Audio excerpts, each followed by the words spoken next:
খাগড়াছড়ি দীঘিনালায় সম্প্রতি অনুষ্ঠিত হয়েছে মহামৃত্যুঞ্জয় শিবযজ্ঞ। এই মৃত্যুঞ্জয় শিবযজ্ঞ পৌরোহিত্য ও পরিচালনা করেন চট্টগ্রাম রাউজানে মা তারা মাতৃমন্দিরের ও তারা মায়ের সাধক দেবাংশীমা। খাগড়াছড়ি থেকে বিপ্লব তালুকদারের প্রতিবেদনে দেখুন বিস্তারিত। সনাতন ধর্মাবলম্বীদের বিশ্বাস অনুযায়ী শিবের এই শক্তিশালী যজ্ঞ অকাল মৃত্যুর ভয় দূর করে, কঠিন রোগ শোক ও দুঃখ থেকে মুক্তি দেয় এবং আয়ু ও সমৃদ্ধি বৃদ্ধি করে। মহাদেবের এই পূজা ও যজ্ঞে মন্ত্রপাঠের মাধ্যমে ইতিবাচক প্রভাব কামনার পাশাপাশি বিশেষ আশীর্বাদ প্রার্থনা করা হয়। খাগড়াছড়ি দীঘিনালায় অরুণ দাস এর নিজ গৃহে এই ধর্মীয় অনুষ্ঠানটি সম্পন্ন হয়েছে।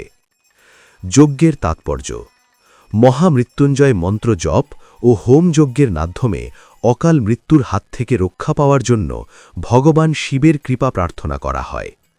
যজ্ঞস্থলে পবিত্র মন্ত্রোচ্চারণ, শিবের ধ্যান, হোম বা যজ্ঞ অনুষ্ঠান এবং ভক্তদের মধ্যে প্রসাদ বিতরণ করা হয়।